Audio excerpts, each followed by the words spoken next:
I Want You to Want Me is a song by American rock band Cheap Trick. The song was first played in 1975 and first appeared on their second album In Color in 1977 and was the first single released from that album, but it did not chart in the US.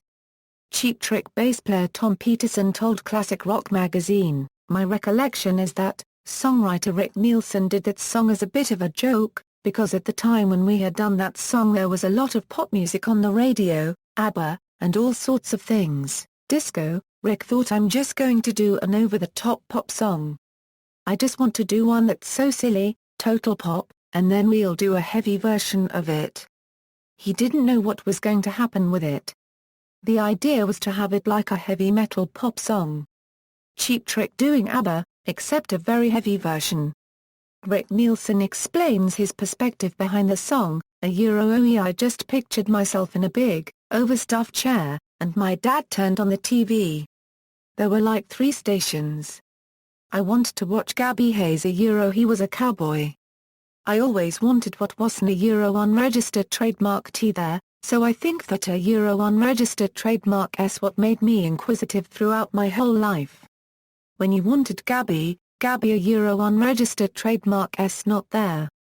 When you want your dad is not there.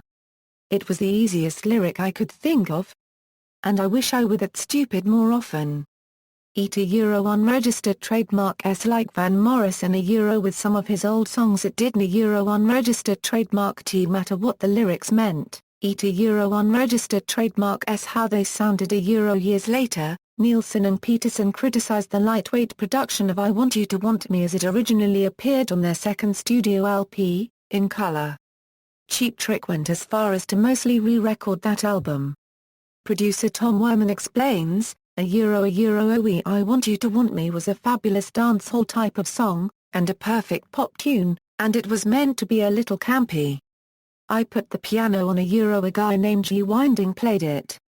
I remember asking the band what they thought of it, and Rick Nielsen kind of shrugged and said, a unregistered trademark read the producer a unregistered trademark a further, it was a burlesque song, like a 30 a unregistered trademark S number.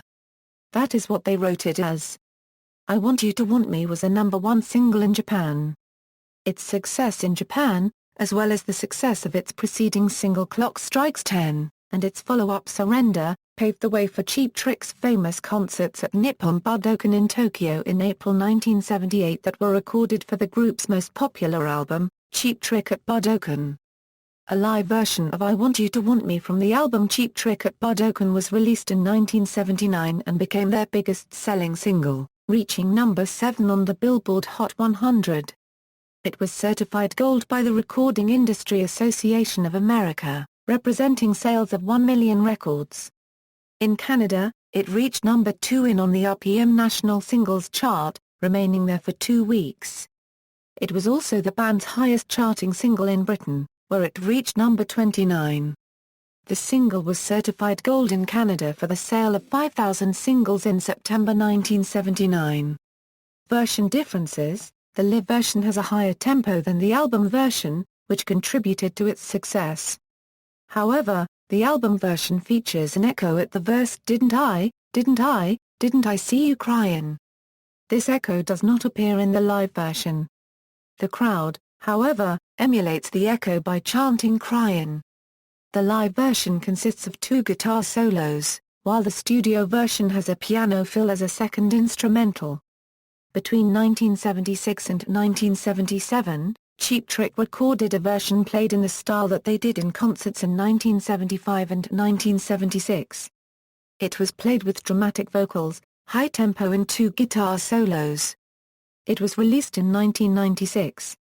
The earliest version of the song was played in 1976, almost identical to the alternate version, except with a slightly different song structure.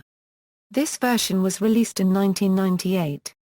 Critical reception: in the 2007 book Shake Some Action, The Ultimate Power Pop Guide, a section on Cheap Trick featured reviews on the top 20 standout tracks from the band. One track included was I Want You to Want Me, where the author John M. Borek wrote the in-color version lacked anything resembling balls, but that was remedied on the hit version from the groundbreaking Cheap Trick at Budokan disc. A piece of history and a damned cool tune, to boot. Chart positions. All appearances, 1977, In Color, 1978, From Tokyo to You, 1979, Cheap Trick at Budokan, 1991, The Greatest Hits, 1991, Queen's Logic Soundtrack, 1996, Sex, America, Cheap Trick Compilation, 1997, Private Parts Soundtrack, 1998, Cheap Trick, 1998, Cheap Trick at Budokan, The Complete Concert, 1999, That 70s Album, 1999, Music for Hangovers, 2000, Authorized Greatest Hits.